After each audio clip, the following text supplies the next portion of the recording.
সারাদিন সংসারে কাজ করতে করতে দিন শেষে যদি স্বামীর মুখ দেখি তাও তো মানে প্রশান্তি আসে। আসলে কপালটা আমার খারাপ, আমি কেন যে এত অল্প বয়সে বাবা আমার বিয়ে দিল। কান্নাকাটি করো কেন? পাগল। তো কাঁদবো না তো কি করবো, কান্নাই তো আমার জীবন। তুমি একটু ট্রাই করো যে ও তোমাকে কোন নজরে দেখে, বা বোনের বা ভাবি বা মানে কি নজরে দেখে তোমাকে, তুমি একটু ট্রাই করে দেখো। আচ্ছা তুমি আমার কথা শুনে বুঝতে পারো না? মানে আমি গোসলখানায় যাই সেখানেও সে মানে সুযোগ পাইলে সে ফাঁক দিয়ে দেখে। আমি শুয়ে আছি, কিছুক্ষণ পরে দেখি সে আমার মাথার পাশে। আমি ছাদের উপর ড্রেস চেঞ্জ করতেছি, ওখানেও যে দেখি সে হাজির। তা এই থেকে ওকে আমি কি প্রশ্ন করতে পারি বলো? একদিন প্রশ্ন করলাম, সে আমাকে বললো যে তোমারে আমার খুব ভালো লাগে। আমি তো আসমান থেকে বললাম যে এই 13-14 বছরের দুধের বাচ্চা এগুলো কি বলে, এদেরকে প্রেম প্রীতি, এদেরকে তো নিয়ে কল্পনাই করা যায় না।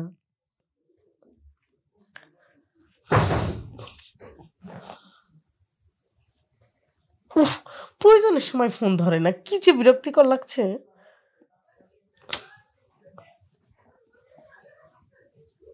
হ্যালো, আসসালামু আলাইকুম। হ্যালো। ওয়ালাইকুম সালাম। কেমন আছো? এই তো আলহামদুলিল্লাহ ভালো আছি। আচ্ছা আমি যে তোমাকে সকাল থেকে নক করতেছি, তোমাকে কি একটু বড় চোখে বাঁধে না ফোনটা? শোনা, আমি তো কাজে একটু ব্যস্ত ছিলাম, বুঝো নাই? তুমি তো সারাক্ষণই ব্যস্ত থাকবা। বিয়ের প্রথম প্রথম তুমি সকাল সন্ধ্যা নাই, দুপুর নাই, রাত নাই, সারাক্ষণ আমাকে ডিস্টার্ব করতা। আর এখন বাপের বাড়ি ফেলে রেখে বিদেশ চলে গেছো, এখন আর কারো দায়িত্ব নাই না? মানে বউ মইলো কি খাইলো এগুলো দেখার কোনো বিষয় নাই, তাই না? না সেটা না, আমি তোমাকে ফেলে দিতে পারি? তুমি তো ভালো করেই জানো, কারণ হচ্ছে কাজে একটু ব্যস্ততা থাকি এই জন্য। আর তুমি এমন সময় ফোন করো, আমি তো ব্যস্ত নিয়ে মানে অনেকজন কাছাকাছি থাকে বা কাজ করি, বা রোমান্টিক কোনো কথাও বলতে পারি না, এই জন্যই তো আমি ধরি না শোনা। আচ্ছা শোনো, আমি তোমার সাথে একটা কথা বলতে চাই, জানি না তুমি কিভাবে নিবে। এই যে তোমার ছোট্ট ভাই, ওর বয়স কত? ওর বয়স 13 কি 14।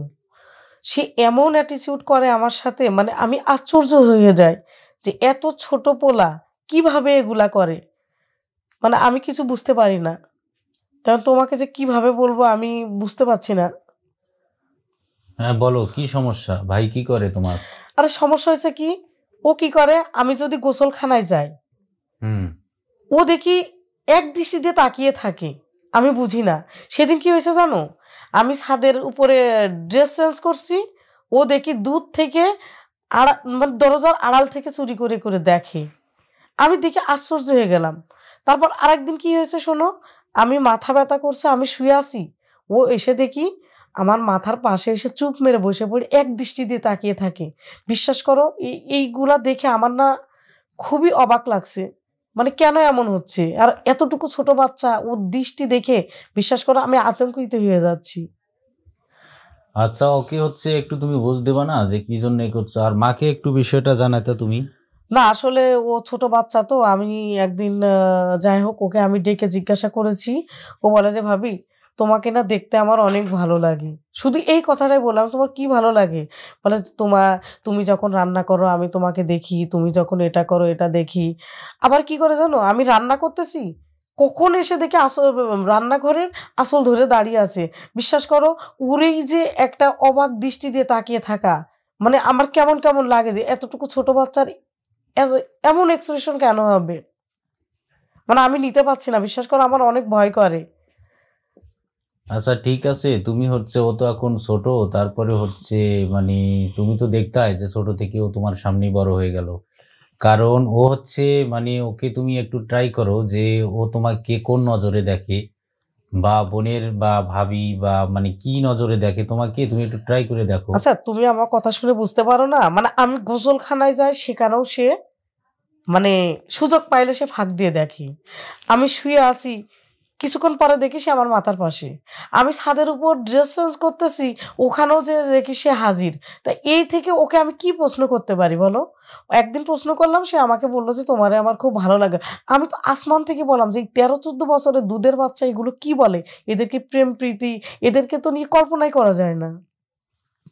আচ্ছা ঠিক আছে, এখন হচ্ছে তুমি ওই মাকে একটু বলো, আর যদি তুমি না বলো তাহলে আমি বলবো। যাই হোক এখন ছোট ভাইয়ের ব্যাপারটা তো ওটা আমি মিট করে নেব। শোনো আমি এটা বলতে পারবো না, কারণ আব্বু আম্মু কি ভাববে যে আমার ছোট পোলার বিরুদ্ধেও নালিশ করছে, এটা আসলে একটু কেমন না? তো তুমি তো আমার কাছের লোক, তোমাকে ছাড়া আমি কাকে বলবো বলো? আচ্ছা ঠিক আছে, ওইটা নিয়ে তুমি টেনশন করো না। আমি ছোট ভাইকে কিভাবে ম্যানেজ করতে হবে ম্যানেজ করব। এখন আমি সময় কম, কারণ তুমি আমার নিয়ে একটু ভাবো। আচ্ছা আমি তো তোমার নিয়ে ভাবছি, তুমি যে এত ছোট বয়সে আমাকে রেখে চলে গেলে, সেই 2 মাস পরে চলে গেলে, এখনো 10 বছর, তোমার আসার কোনো নাম ঠিকানা নেই। আমি তোমাকে একটা কথা বলছি, তুমি সামনের মাসে যদি না আসো, বিশ্বাস করো আমি এই ঘরে ফ্যানের নিচে গলায় দড়ি দিয়ে মরবো। আরে কারণ আমার যন্ত্রণা সহ্য হয় না। সারাদিন সংসারে কাজ করতে করতে দিন শেষে যদি স্বামীর মুখ দেখি, তাও তো মানে প্রশান্তি আসে। দেখো, আসলে কপালটা আমার খারাপ, আমি কেন যে এত অল্প বয়সে বাবা আমার বিয়ে দিল। কান্নাকাটি করো কেন পাগল? তো কাঁদবো না তো কি করবো, কান্নাই তো আমার কান্না জীবন। করো না, কান্না করো না লক্ষ্মী। এই তো আর 2 মাস আছে, 2 মাস পরেই তো আমি যাব। কারণ হচ্ছে দেখো, এখন তোমার জন্যই তো আমি বিদেশে আসছি, ছোট ভাই মা বাবা তোমার জন্য। কারণ টাকা পয়সা ছাড়া কি মানুষ চলতে পারে? এই জন্য আছে। যাই হোক, তুমি কান্দিবা না লক্ষ্মী সোনা। এখন আচ্ছা শোনো, আমি এত কথা, তোমার আর বিদেশে থাকতে হবে না, তুমি বাংলাদেশে থাকবা। প্রয়োজনে এটা ছোট একটা ব্যবসা করো। তোমার এত টাকা দিয়ে কি হবে? তুমি মরে গেলে তো সবই থুয়ে যাবা, কিন্তু সবই ঠিকঠাক থাকবে। মাঝখানতে আমি মরে যাই, তুমি আবার নতুন করে একটা বিয়ে করে সংসার করো। না না না, বিয়ে কেন করবো সোনা? আমি তো 2 মাস পরেই যাচ্ছি। যাই হোক, তুমি কান্না করবো না। এখন তুমি কান্না বাদ দাও, ঠিক আছে? এখন তুমি মানে আমি ফোন দিছি তোমার কান্না শোনার জন্য না। তোমার কান্না শুনলে আমি অনেক কষ্ট পাই, অনেক। কারণ তুমি কান্না চুপ করো। তোমাকে আমি এখন একটু আদর করি সোনা, তাও তুমি কান্না করো না, ঠিক আছে? একটু আদর করি তোমাকে। কাঁদবো না তো কি করবো আমি? চুপ করো লক্ষ্মী, লক্ষ্মী চুপ করো, চুপ করো। আমি তোমাকে একটু আদর করি। অনেক দূরে আছো তাই না? আচ্ছা আমি এত কথা বলতে চাই না, ওই যে আমার রান্না চুলায় তো আমি এত কথা বলতে পারছি না। তুমি শোনো, তুমি কিভাবে কি করবো আমি জানি না, তুমি ছোট ভাইকে, আমি এগুলো কথা কাউকে বলতে পারছি না।